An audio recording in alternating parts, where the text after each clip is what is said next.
News, सच जरूरी है। नमस्कार, एमएनएस न्यूज लाइव में आप सभी का स्वागत है। मैं हूं आपके साथ आंचल। तो आइए देखते हैं देश और दुनिया की तमाम बड़ी खबरें। नींद से कब जागेगा प्रज्ञात रोवर? क्या अब खत्म हो गया भारत का चंद्रयान मिशन? भारत ने चंद्रयान 3 मिशन की चांद के दक्षिणी ध्रुव पर सॉफ्ट लैंडिंग कर इतिहास रच दिया है। हालांकि अब मिशन के जरिए चांद की सतह पर लैंड करने वाले प्रज्ञात रोवर से संपर्क नहीं हो पा रहा है। वह पिछले 3 सितंबर से स्प्लिट मोड में है। इससे लोगों के मन में यह सवाल उठने लगा है कि कहीं भारत का चंद्रयान मिशन अब खत्म तो नहीं हो गया। भारत ने 14 जुलाई 2023 को दोपहर 2:35 पर अपना तीसरा चंद्रयान मिशन लॉन्च किया है। इस मिशन पर पूरी दुनिया की निगाहें टिकी हुई थी। इसके बाद 23 अगस्त को शाम 6:05 पर चंद्रयान 3 ने चांद के दक्षिणी ध्रुव पर सॉफ्ट लैंडिंग कर इतिहास रच दिया है। कई देशों ने भारत को दी बधाई।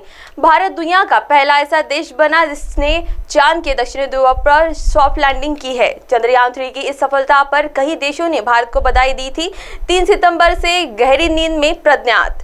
चंद्रयान 3 मिशन के जरिए लैंडर विक्रम और रोवर प्रज्ञात ने चांद की सतह पर लैंड किया है। रोवर प्रज्ञात ने 10 दिनों तक अपने काम को बखूबी अंजाम दिया है। इसके बाद वह 30 सितंबर को गहरी नींद में सो गया। रोवर प्रज्ञात ने इन 10 दिनों के दौरान कई महत्वपूर्ण डेटा को इसरो के पास भेजा। हालांकि इसके बाद से अभी तक वह नींद से जागा नहीं, यानी कि उससे इसरो का संपर्क नहीं हो पाया है।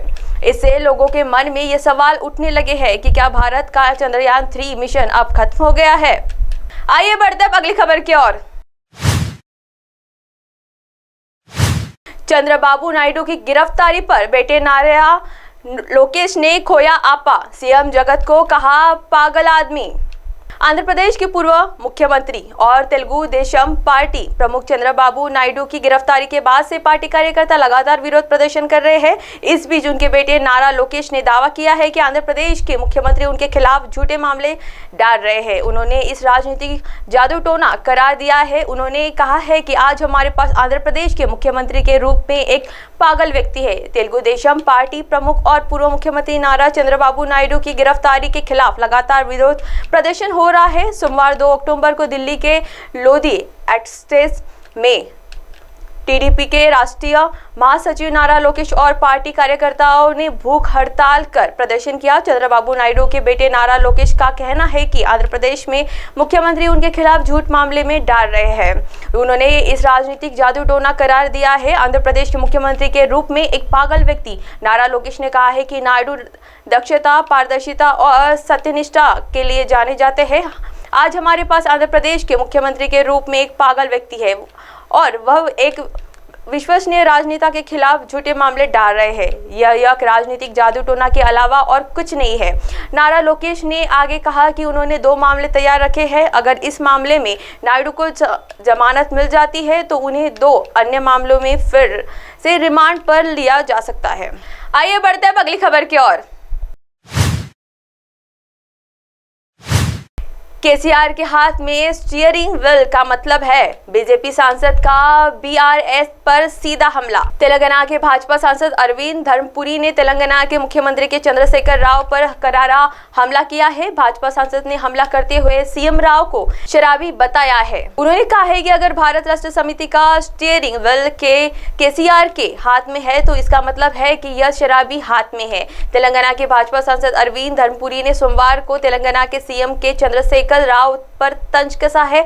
भारत सांसद ने कहा है कि अगर भारत राष्ट्र समिति का स्टीयरिंग व्हील केसीआर के हाथ में है तो इसका मतलब है कि यह शराबी के हाथ में है। धर्मपुरी का यह तीखा हमला केसीआर के बेटे और तेलंगाना मंत्री केटी रामाराव की उस टिप्पणी की प्रतिक्रिया में आया है जिसमें उन्होंने कहा था कि भारत राष्ट्र समिति सरकार का स्टीयरिंग मुख्यमंत्री के चंद्रशेखर राव के हाथों में सुरक्षित है, लेकिन बीजेपी सरकार की स्टीयरिंग पीएम मोदी के हाथ में नहीं है। उन्होंने यह भी आरोप लगाया कि भाजपा सरकार का संचालन उद्योगपति अडानी के हाथ में चला गया है। सांसद धर्मपुरी रविवार को महबूबनगर में अपने भाषण के दौरान प्रधानमंत्री द्वारा की गई टिप्पणी पर प्रतिक्रिया देते हुए कहा कि अगर पार्टी का स्टीयरिंग व्हील केसीआर के हाथ में है तो इसका मतलब है कि यह एक शराबी के हाथ में है और पार्टी सुरक्षित हाथों में नहीं है। इस देश के पूरे राजनीतिक इतिहास से सबसे अधिक संस्कृतिहीन भाषा अपने द्वारा बोली जाती है। आप पीएम मोदी के पैर में अंगूठे के करीब भी नहीं है। अब आप हमारे चैनल को आपके मोबाइल पर भी देख सकते हैं। मोबाइल ऐप पर देखने के लिए प्ले स्टोर से MNS न्यूज टीवी आप डाउनलोड करें। इंस्टॉलिंग ट्विटर, हाइकू, फेसबुक और कई सोशल मीडिया प्लेटफॉर्म पर हमारा चैनल उपलब्ध है। आप हमारे चैनल को लाइव भी देख सकते हैं www.mnsnewstv.com पर। फिलहाल वक्त हो चला दर्शकों ब्रेक का। ब्रेक से लौटने के बाद देखिएगा देश और दुनिया की तमाम बड़ी खबरें। बने रहिए MNS न्यूज के साथ। नमस्कार।